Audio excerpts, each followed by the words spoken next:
আসসালামু আলাইকুম রহমতুল্লাহ। Golden commerce কেয়ারের ধারাবাহিক প্রক্রিয়ায় আজকে আমাদের আলোচনার বিষয় financial management short suggestion 2025 BBA third year chapter capital market financing.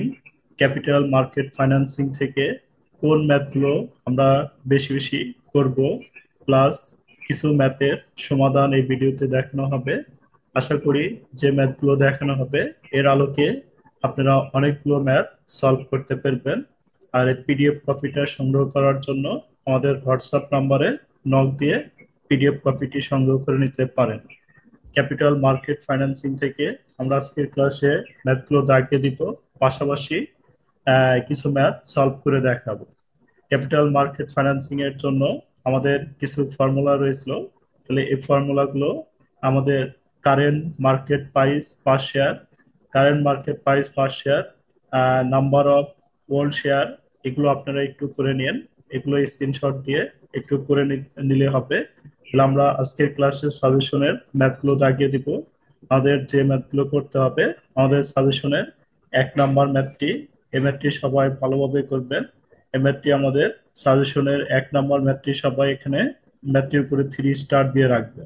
তাহলে এই সাজেশনের 1 নাম্বার ম্যাথ, তার শীটের 1 নাম্বার, 1 নাম্বার থেকে 1 নাম্বার, 2 নাম্বার, তারপরে 3 নাম্বার, 4 নাম্বার, 5 নাম্বার, 6 নাম্বার ম্যাথে স্টার দিয়ে রাখবেন সবাই। 6 নাম্বার ম্যাথে সবাই স্টার দিয়ে রাখবেন। 7 নাম্বার ম্যাথে সবাই স্টার দিয়ে রাখবেন 3 স্টার। 8 number, 9 number. তাহলে আমরা জাস্ট কয়টার উপরে 3 স্টার দিব? 9 নাম্বার ম্যাথের উপরে 3 স্টার দিব একটা, 8 নাম্বারের উপর 3 স্টার দিব দুইটি। তাহলে এটা 3 স্টার, এটাও 3 স্টার দুইটা। 7 নাম্বার ম্যাথে 3 স্টার তিনটি, 6 নাম্বার ম্যাথে 3 স্টার চারটি, এবং 1 নাম্বার ম্যাথেও আমরা 3 স্টার দিয়ে রাখবো। তাহলে আমাদের এই 5টি ম্যাথের উপরে আমরা ভালোভাবে 3 স্টার দিয়ে রাখবো। এই 5টি ম্যাথ পারলে আমাদের এই চ্যাপ্টারের প্রায় সবগুলো ম্যাথই পাওয়া যাবে। এরপরে আমরা আরেকটি ম্যাথ, তাহলে আমরা এখন একটি গুরুত্বপূর্ণ ম্যাথ নিয়ে আলোচনা করব, যে ম্যাথটি আমাদের আহ, অন্যান্য ম্যাথগুলো করতে অনেক হেল্প করবে। এখানে আমাদের যেটা রয়েছে জিসিসি প্রবলেম 1, অর্থাৎ আমাদের শীটের problem 1। Anas food company is proposing a right offering presently there 3 lakh share outstanding. Outstanding মানে হচ্ছে এটা হচ্ছে আমাদের ওল্ড শেয়ার, অর্থাৎ আমাদের ওল্ড শেয়ার রয়েছে 3 লাখ। ওল্ড শেয়ারের সাথে আমাদের ভ্যালু রয়েছে প্রত্যেকটা শেয়ারের, পুরাতন শেয়ারের প্রত্যেকটা শেয়ারের দাম হচ্ছে 80 টাকা। পুরাতন শেয়ারের সাথে যে মূল্যটা থাকবে এটা সবাই খেয়াল করবেন। ওল্ড শেয়ারের সাথে ওল্ড শেয়ারের মূল্যকে আমরা পি নট হিসাবে আইডেন্টিফাই করব। আমাদের ওল্ড শেয়ারের ভ্যালু হচ্ছে পি নট। আউটস্ট্যান্ডিং শেয়ারের সাথে যে মূল্যটা থাকবে এটা হচ্ছে পি নট।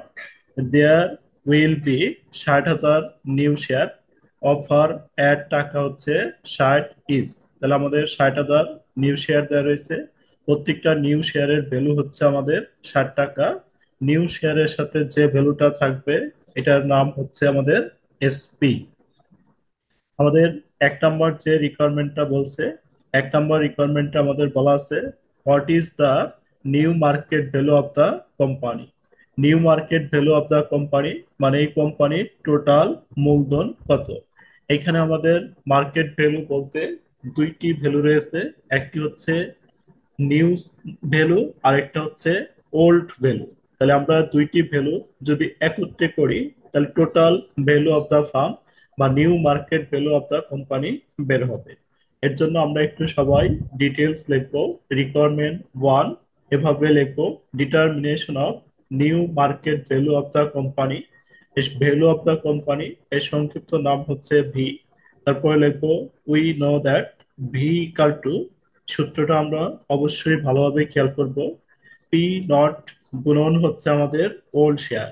পি নটের সাথে আমরা ওল্ড শেয়ার গুণন দিব, মাঝখানে প্লাস দিব, আর এসপির সাথে আমরা নিউ শেয়ার গুণন করব, এসপি গুণন নিউ শেয়ার। অর্থাৎ পুরাতন শেয়ারের পুরাতন শেয়ারকে পুরাতন শেয়ারের দাম দিয়ে গুণন দিলে এখানে পুরাতন ওল্ড ক্যাপিটাল বের হবে, আর নতুন শেয়ারকে নতুন শেয়ারের রেট দ্বারা গুণন দিলে নিউ ক্যাপিটাল হবে। তারপরে দুইটি ক্যাপিটাল আমরা যোগ করলে যেটা বের হবে এটাই হচ্ছে আমাদের ভ্যালু অফ দা ফার্ম। তাহলে আমরা এখানে পি নট গুণন ওল্ড শেয়ার মাঝখানে প্লাস এস পি গুণন নিউ শেয়ার। আমাদের কোশ্চেনে পি নট দেওয়া রয়েছে 80, তাহলে আমরা পি নটের ভ্যালুটা 80 এনে বসিয়ে দিলাম। তারপরে আমাদের রয়েছে ওল্ড শেয়ার।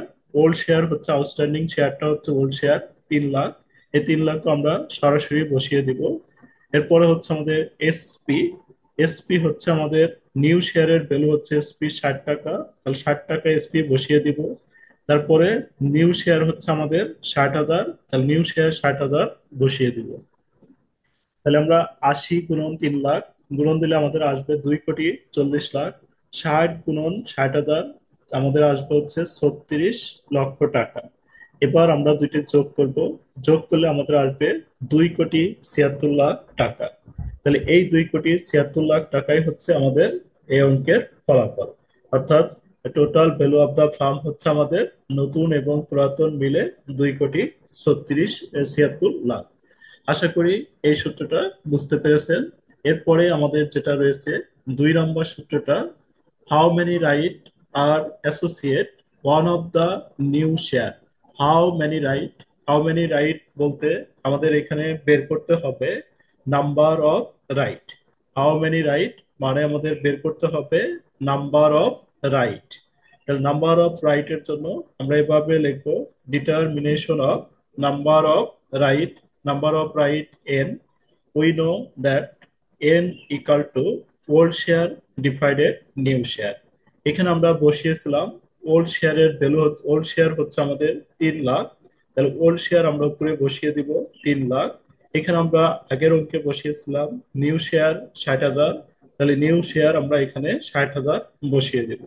বসিয়ে দেওয়ার পর 3 লাখকে 60,000 দিয়ে ভাগ করব, ভাগ করলে আমাদের যে মানটা আসবে এটা আসবে হচ্ছে আমাদের 5। তাহলে আমরা লিখবো 5। তাহলে আমাদের দুইটি রিকোয়ারমেন্ট শেষ। একটা হচ্ছে আমাদের new market value of the company, আরেকটা হচ্ছে হাউ মেনি রাইট। তাহলে আমরা দুইটি রিকোয়ারমেন্ট কমপ্লিট করলাম। আশা করি দুইটি রিকোয়ারমেন্টই বুঝতে পেরেছেন। এরপরে আমাদের 3 নম্বর যে রিকোয়ারমেন্টটা বলছে, 3 নম্বর রিকোয়ারমেন্টে আমাদের বলা আছে what is the x right price. What is the x right price, x right প্রাইসের সংক্ষিপ্ত নাম হচ্ছে পি এক্স। এখানে আমাদের রয়েছে x right price, x right price মানে হচ্ছে পি এক্স। তাহলে এক্স রাইট প্রাইসের সূত্রটাকে আমাদের ভালোভাবে খেয়াল করতে হবে। X right price, x right প্রাইসের সূত্র হচ্ছে পি এক্স পি নট গুণন হচ্ছে এন, পি নট গুণন এন। এটা আমরা ব্র্যাকেটে আটকে দিব, দিয়ে এর সাথে লিখবো হচ্ছে এসপি, পি নট গুণন এন প্লাস এসপি ডিভাইডেড হচ্ছে এন প্লাস ওয়ান। তাহলে আমরা এক্স রাইট প্রাইসের এই সূত্রটি ভালোভাবে মুখস্থ করব, তারপর এখানে এনে অ্যাপ্লাই করব। তাহলে এখানে আমি লিখলাম x right price, x right price, তাহলে এভাবে লিখবো determination of x right price P x. We know that A P x equal to P not into N plus SP divided N plus one. আমাদের P নটের value কোশ্চেনে দেওয়া রয়েছে, P নটের value দেওয়া রয়েছে আমাদের হচ্ছে 80। তাহলে আমরা কোশ্চেন থেকে পি নটের ভ্যালু সরাসরি নিয়ে আসবো। এসপির ভ্যালু দেওয়া রয়েছে 60, আমরা এসপির ভ্যালু 60 সরাসরি নিয়ে আসবো। এন আমরা 2 নম্বরে বের করেছিলাম, এন এর মান হচ্ছে 5, তাহলে আমরা এখানে 5 বসাবো। এরপরে হচ্ছে আমাদের A P x, P x equal too hot. তাহলে আমাদের পি নট এবং পি নট এবং এসপি, এই যে ওল্ড শেয়ারের সাথে যে ভ্যালুটা রয়েছে টাকা 80, এটা হচ্ছে পি নট। আর নিউ শেয়ারের সাথে যে ভ্যালুটা দেওয়া রয়েছে 60, এটা হচ্ছে আমাদের এসপি। তাহলে আমরা ক্যালকুলেশনে এবার বসিয়ে দিব যে পি নটের ভ্যালু বসাবো। এখান থেকে পি নট হচ্ছে আমাদের কত 60, এন হচ্ছে আমরা বের করে নিয়েছিলাম 5, এন এর মান 5, 60 ইন্টু 5। এসপি হচ্ছে আমাদের, এসপি দেওয়া আছে 60, সরি পি নট হচ্ছে আমাদের, পি নট হচ্ছে আমাদের 80, তাহলে পি নটের মান বসাবো 80, এন দিয়ে গুণন দিব, এসপি হচ্ছে 60, আবার এন হচ্ছে 5 প্লাস 1। তাহলে আমরা এই দুইটা গুণন করলে আসবে 400, আর এখানে 60, তাহলে উপরে আসবে 460, নিচে দুইটা যোগ করলে আসবে হচ্ছে 6। তাহলে আমরা যদি এটা ক্যালকুলেশন করি তাহলে আমাদের এই ফলাফলটা চলে আসবে। তাহলে আমরা 3 নম্বর রিকোয়ারমেন্টটা শেষ করলাম। এরপরে আমাদের যে রিকোয়ারমেন্টটা রয়েছে, এরপরে আমাদের রয়েছে what is the value of right. What is the value of right, তাহলে ভ্যালু অফ রাইট মানে ভিআর। তাহলে ভ্যালু অফ রাইট এর আমরা এই জন্য এই সূত্রটা আমরা মুখস্থ করব। আমরা এটা ইউজ করতে পারি যদি পিএক্স বের করা থাকে। তাহলে আমাদের value of right V R equal to P not minus SP divided N plus one. এই সূত্রটা নিয়ে আমরা এখানে বসিয়ে দিব, যে সরাসরি লিখবো determination of value of right, ব্র্যাকেটে লিখবো V R. We know that V R P not minus SP divided N plus one. P নটের ভ্যালু আমাদের দেওয়া ছিল 80, 80 বসাবো। এসপির ভ্যালু দেওয়া ছিল 60, 60 বসাবো। এন এর মান আমাদের 5 দেওয়া ছিল, 5 বসাবো। প্লাস ওয়ান, ওয়ান বসাবো। তাহলে উপরে বিয়োগ করলে আমাদের আসবে হচ্ছে 20, আর নিচে আমাদের থাকবে হচ্ছে 6। 20কে যদি আমরা 6 দ্বারা ভাগ করি তাহলে আমাদের যেটা আসবে এটাই হচ্ছে আমাদের ফলাফল। এরপরে আমাদের 4 নম্বর রিকোয়ারমেন্টে একটি কমেন্ট বলেছে, জাস্ট একটি comment, what mite a company have a right offering rather than general cash offer. অর্থাৎ এখানে একটা কমেন্ট লেখা রয়েছে, আমরা কমেন্টটি এখানে লিখে দিয়েছি। আপনারা সবাই কমেন্টটি এখান থেকে লিখে দিতে পারবেন, আশা করি কমেন্টটা এখান থেকে লিখে দিতে পারবেন। তাহলে এই চ্যাপ্টারের ম্যাথ গুলো আমরা সবাই ভালোভাবে সলভ করবো। তাহলে আমরা একটা ম্যাথ যেভাবে করব বাকিগুলো পাই সেম।